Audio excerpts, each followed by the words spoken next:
All right, a few ideas on this. Number one is, have you had the conversation? Right? Because I've coached lots of women where they've been in quote long distance relationships, but they haven't actually clarified what we're doing. Right? So they haven't actually had the conversation. What's going on here? What do you want? What are you available for? Where do you see this going? And I know that sometimes women can be shy of this conversation with men because there's a perception that you may say something wrong, you may pressure him too much and put him off. And I don't hold that as really true in the context of committed partnership.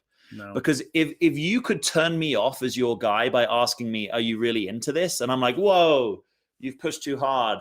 I'm going to disconnect from you. You've just I'm not your guy.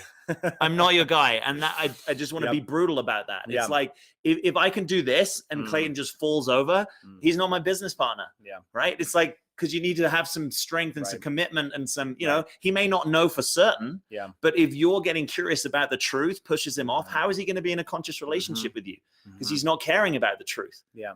Right. Yeah. So I'm making that a little stark, but I think that's often the reality underneath this. Yeah. I love the directness there. And I want to play a little bit of devil's advocate. I'm going to do it. We're doing it live right here. All right.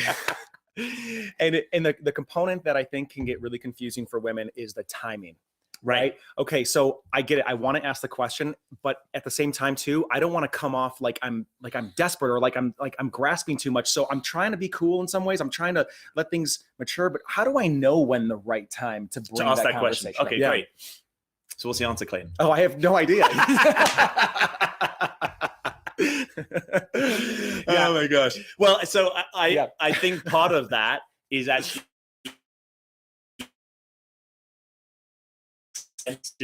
in deepening. If you are deepening, right, it might be at some point that you want to engage in that conversation. I don't think it's a first 5 dates conversation, right? So you might notice, those of you that have a bit more of an anxious attachment, which again is something we really break out in the Relationship Ready program. We talk about attachment theory, anxious, avoidant, secure. We talk about how to navigate and move more to secure. Yes. So you show up in your dating life anxiety free, and a lot of the questions you might be asking that are coming from fear, switch to ones that are coming from love. Yeah, okay, totally. Go ahead. That was just a bookmark. Yeah. So I was just saying, those of you that might be a bit prone to anxious attachment, sometimes you do ask these questions too early, right? It's like, it's date 2. I've coached people where it's like date 2 and they're like, oh yeah, we're in a relationship. And I'm like, you're not in a relationship, actually. Sorry to be harsh, but you don't know this guy. Yeah. Right? You may have had a deep and meaningful, but you can have deep and meaningful conversations with all sorts of people.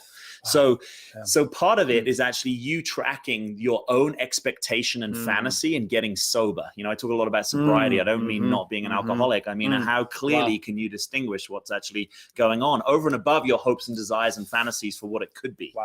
Right? So if we put that aside, I think at any point, if a guy has some real interest in you, I think if you ask the question, just, hey, like, what's going on here? Like, what's this like for you?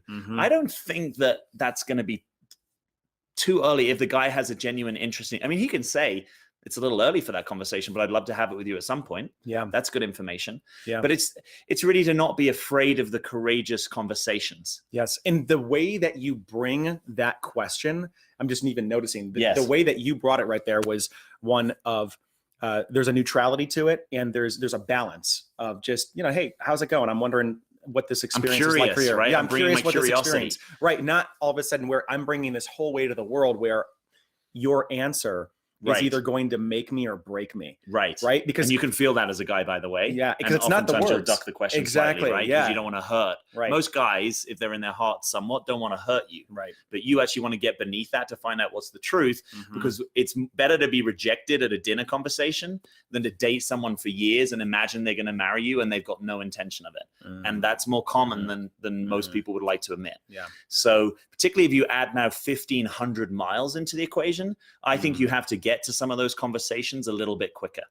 And I think that there's an important component to that as well, which is, and we talk about this in one of the videos that we created around long distance, is there a plan of, is there a time period of how long this is going to be long distance for? What are the mile markers and the checkpoints? Are you guys going to check in 3 months? Does somebody have an intention to move somewhere? Or is it just completely wide open and the two of you have no intentions and there's no real game plan of what it's going to look like when the two of you are together?